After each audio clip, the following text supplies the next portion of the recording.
Welcome to the Deep Dive. I'm Christian. And I'm Vanessa. We're both software engineers here at CodeSport Labs. You can check us out at codesport.io. Yep. And today, we're diving into something maybe a bit unexpected. Bots on Roblox. But we're flipping the usual script. That's right. Often you hear bots and think negative, right? But there's a whole discussion on the Roblox developer forum pushing for an official bot service API. Exactly. So our mission today is to explore the positive side. The really beneficial, maybe even game-changing ways these bots could be used. You might actually be surprised by what developers are hoping to achieve with these quote-unquote fake players. Okay, so let's dig in. To get why this bot service is such a big deal, we need to start with the problems developers are facing right now. Especially for, the really big open world games. Testing those must be incredibly difficult without just overloading your system or needing a massive QA team constantly. Oh, absolutely. Yeah. One developer literally described running lots of test players locally as using untenable memory. Untenable. Wow. Yeah. For us as engineers, that immediately flags a huge bottleneck, right? Development just grinds to a halt. So this proposed bot service, what's the core idea there? How does it help?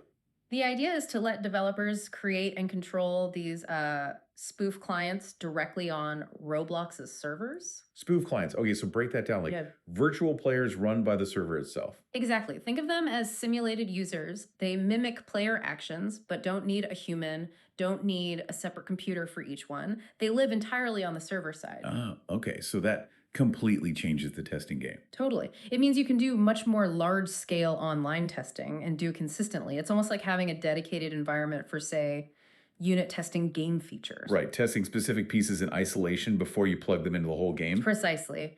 And think of the resources saved computer power, but maybe more importantly, developer hours. Hours they aren't spending on tedious manual testing. Yeah, freeing them up to actually be creative, which is the whole point. Right. Okay, the dev efficiency boost is clear. But you mentioned this goes beyond just fixing bugs or internal stuff.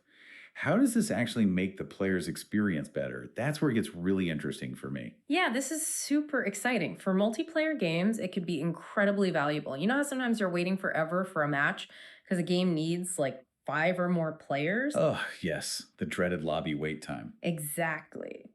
So bots could fill servers in those situations.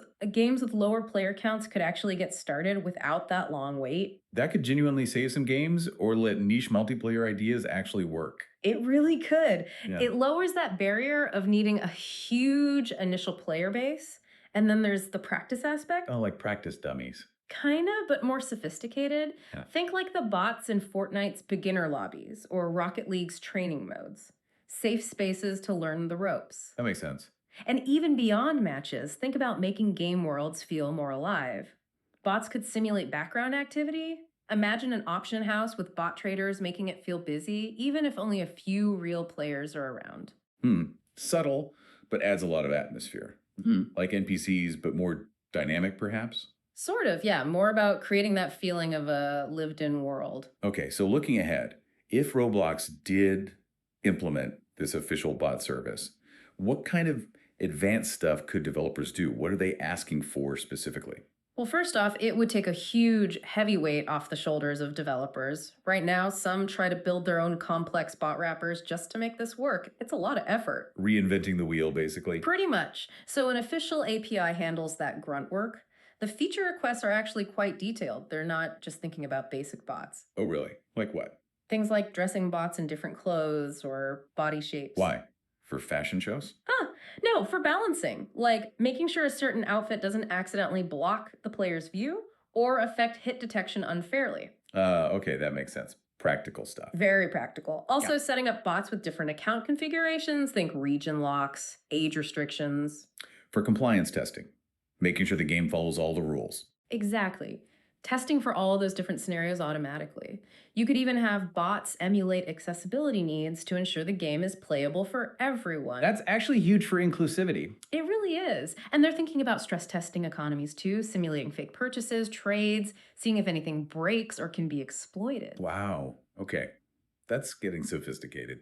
And they even mentioned using lightweight machine learning so the bot's inputs seem more realistic, not just moving randomly, but acting more like, well, like players. So you get better test results and potentially much better AI opponents for practice too. Precisely. More convincing tests, more challenging practice partners. Man, it's really clear that official bot support could be massive for Roblox. It changes everything from how games are tested to how engaging they feel. Yeah, these aren't just simple NPCs we're talking about, they're powerful tools. Really powerful tools for building richer, more solid experiences. It definitely flips the script on the whole bats are bad idea. It really does. And it leaves us with a pretty interesting thought, doesn't it? If developers get access to these kinds of robust, easy to use bot services, not just on Roblox, but maybe other platforms too, what entirely new kinds of games or virtual world experiences could they dream up? What becomes possible that just wasn't feasible before?